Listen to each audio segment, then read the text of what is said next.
Salut! Une nouvelle revue de presse sur un thème qui a fait l'actualité en France et a eu des échos dans le monde. La France voudrait que les États-Unis rendent la statue de la liberté. Alors, si tu veux atteindre un niveau avancé en français, B2, C1 ou C2, et que tu découvres la chaîne, bienvenue, moi c'est Alexis. Dans ce format, je sélectionne des articles et je t'explique de façon libre, un peu improvisée, les points intéressants et qui peuvent être utiles lorsque tu rédiges, quand tu as besoin de vocabulaire, que ce soit pour le DELF, le DALF, ou juste parce que tu veux atteindre un super niveau en français. Donc, on découvre le premier article pour préciser un petit peu le thème. Premier épisode, premier article, le titre « Rendez-nous la statue de la liberté ». Glucksmann s'adresse aux Américains qui ont basculé du côté des tyrans. Glucksmann, c'est, on va le voir ensuite, un politicien français qui dit aux Américains de rendre la statue de la liberté. Alors, rendre quelque chose, ça suppose que la statue de la liberté appartenait aux Français. On va voir par la suite pourquoi le mot rendre est utilisé. Celui qu'on peut expliquer tout de suite, c'est le mot basculer. Les Américains qui ont basculé. Basculer, je l'avais déjà expliqué dans une précédente vidéo, c'est un changement brusque. Donc, qui sont brusquement passés du côté des tyrans. Qui sont ces tyrans? Eh bien, on va le découvrir dans le chapeau. Un tyran, je vous rappelle que c'est une personne qui exerce un pouvoir de façon complètement illégitime et souvent brutale, d'où le verbe également tyranniser. Le chapeau, le leader de place publique s'en est pris à la politique de Donald Trump sur la question de l'Ukraine et des licenciements de chercheurs dimanche. Alors, plusieurs choses. Ici, on a des infos sur ce Glucksmann, qui est le leader de place publique. Est-ce que vous devinez ce qu'est place publique? Petit indice, nous sommes dans la rubrique politique. Ça peut vous aider, ce petit élément contextuel, à deviner que place publique, c'est un parti politique. Donc, ce dirigeant de parti politique, Glucksmann, s'en est pris à la politique de Trump, s'en prendre à quelqu'un, très utilisée cette expression, s'en prendre à quelqu'un, c'est attaquer quelqu'un. Verbalement, ça peut aussi être physique, s'en prendre à quelqu'un. Pourquoi? Eh bien, ils ne sont pas d'accord sur la question de l'Ukraine et celle des licenciements de chercheurs. Licencier quelqu'un, c'est le renvoyer, le mettre fin à son contrat. Donc vous avez sûrement entendu qu'aux États-Unis, beaucoup de chercheurs, donc d'universitaires qui font de la recherche, ont été licenciés. On explique que ce Glucksmann a suggéré de récupérer l'œuvre d'Auguste Bartholdi. L'œuvre d'Auguste Bartholdi, c'est une autre façon de désigner la statue de la liberté. Soyez toujours attentifs aux différentes façons de présenter quelque chose. Ce n'est pas la statue de la liberté, c'est l'œuvre d'Auguste Bartholdi. Bien sûr, là, on commence à insister sur la relation avec la France, ce que la fin de la phrase va expliquer.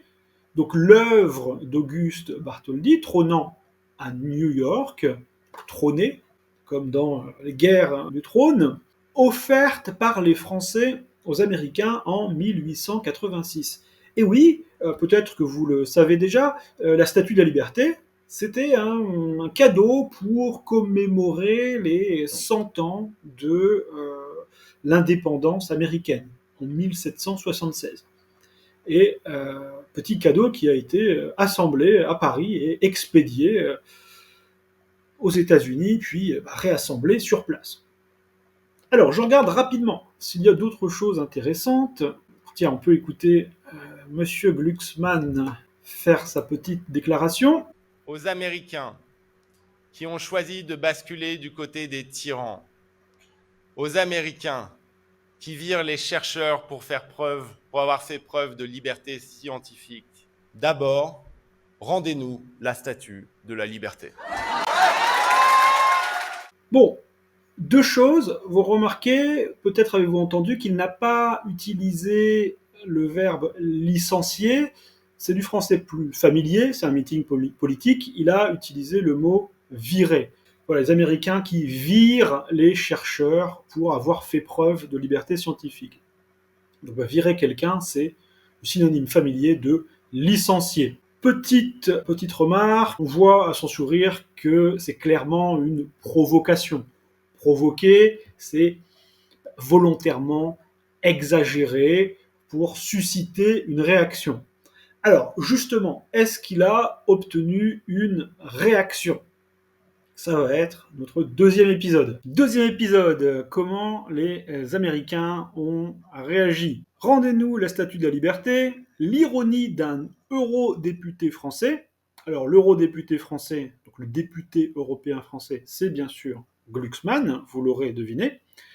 L'ironie d'un eurodéputé français passe mal du côté de Trump et ses amis. Passe mal, quelque chose qui passe mal, c'est quelque chose qui est difficilement accepté par quelqu'un ou par un groupe de personnes. Je sais pas, la déclaration de ce politicien passe mal auprès de l'opinion publique. Ça veut dire c'est mal reçu, pas bien accepté par quelqu'un ou par la population. Donc du côté de Trump et ses amis, alors voyons ici quelques petits détails dans le chapeau. On revient sur le contexte que j'ai déjà expliqué et le pourquoi. Pourquoi il veut que les États-Unis rendent la statue de la liberté? Eh bien, parce qu'il estime que sous Donald Trump, donc c'est-à-dire durant cette nouvelle présidence, ou depuis le début de la présidence, les États-Unis ne respectent plus les valeurs symbolisées par l'œuvre. L'œuvre, c'est la statue de la liberté. Ensuite, on redonne le contexte de ce cadeau du peuple français aux Américains. Très intéressant d'ailleurs, c'est réellement un cadeau du peuple français parce que, à un moment, je sais qu'en France, pendant la construction, eh bien Bartholdi n'avait plus d'argent et il a fait une souscription, donc il a fait appel à un financement par les gens en fait. Et c'était donc pas le gouvernement français qui a subventionné, qui a payé la statue, mais les Français. C'est pour ça que c'est précisé, le peuple français aux Américains. Je crois aussi pour l'anecdote que aux États-Unis, ça a été un petit peu pareil. Pour payer la livraison, je crois que les Américains ont aussi un petit peu donné de l'argent. Donc c'est intéressant comme cadeau parce que les deux peuples, les populations ont payé pour cette statue. Alors, point intéressant ici, donc l'événement a fait le tour du monde et fait rire tout le monde, donc ça c'était la semaine dernière, sauf l'homme aux cheveux orange. Alors, l'homme aux cheveux orange, c'est une périphrase pour désigner Trump, Donald Trump. Ce type de périphrase est un petit peu péjorative, c'est un petit peu de la moquerie de la part de l'article. Voyons plus en détail la réponse américaine. Alors, nouvel article et extrait vidéo du Parisien. Voyons d'abord comment ont réagi les officiels américains. So is President Trump going to send the Statue of Liberty back to France? Absolutely not. And my advice to that unnamed low-level French politician would be to remind them that it's only because of the United States of America that the French are not speaking German right now. So they should be very grateful to our great country.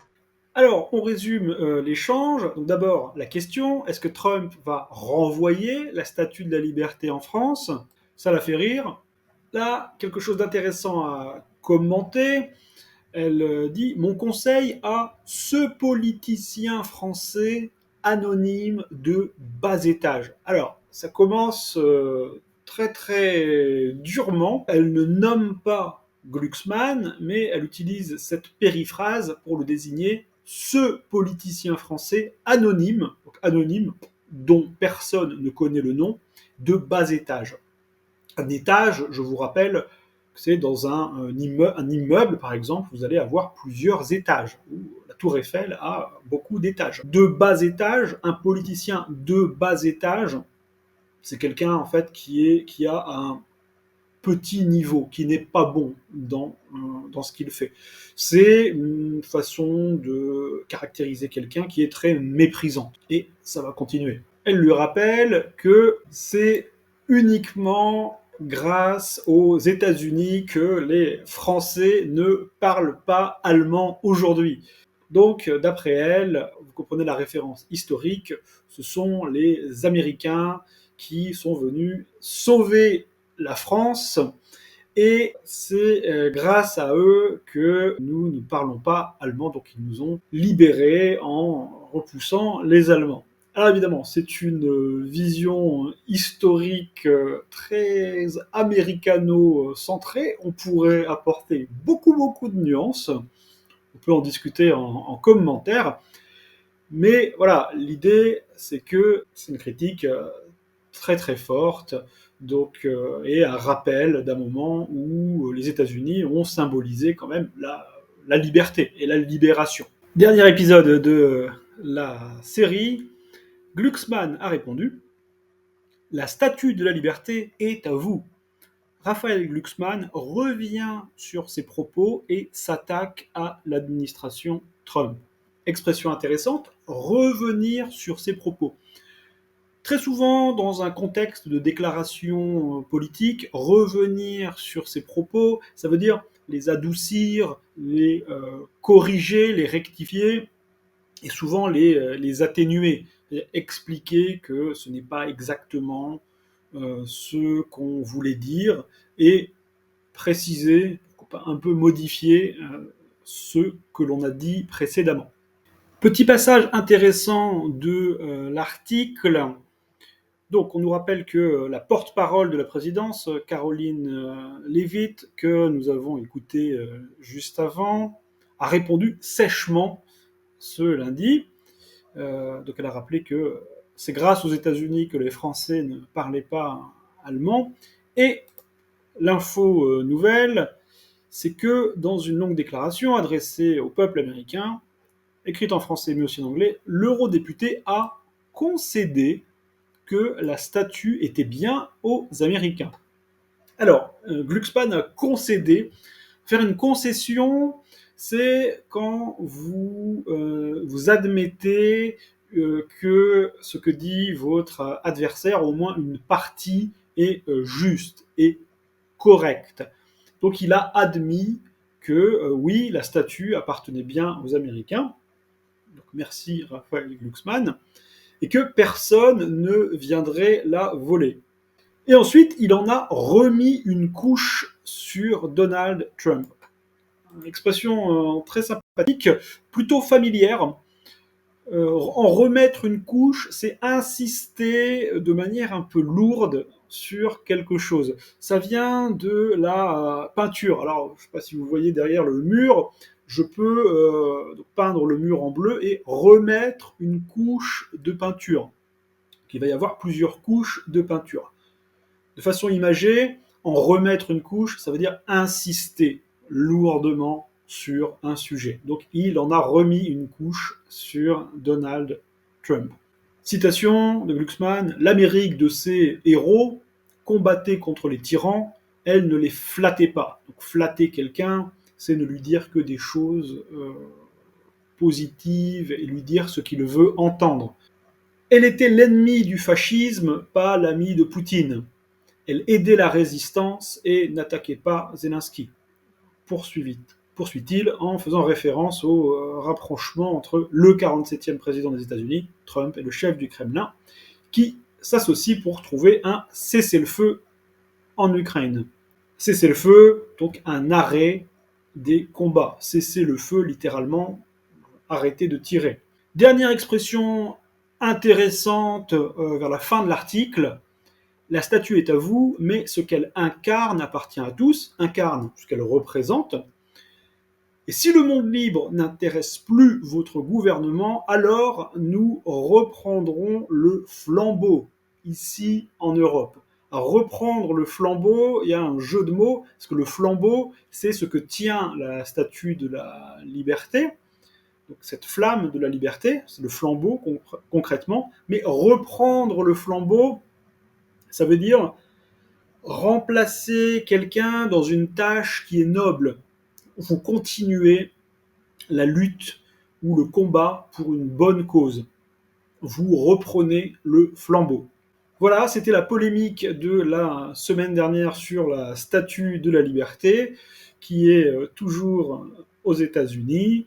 Donc j'espère que vous avez appris quelques expressions. Dites-le moi en commentaire et je vous dis à très bientôt.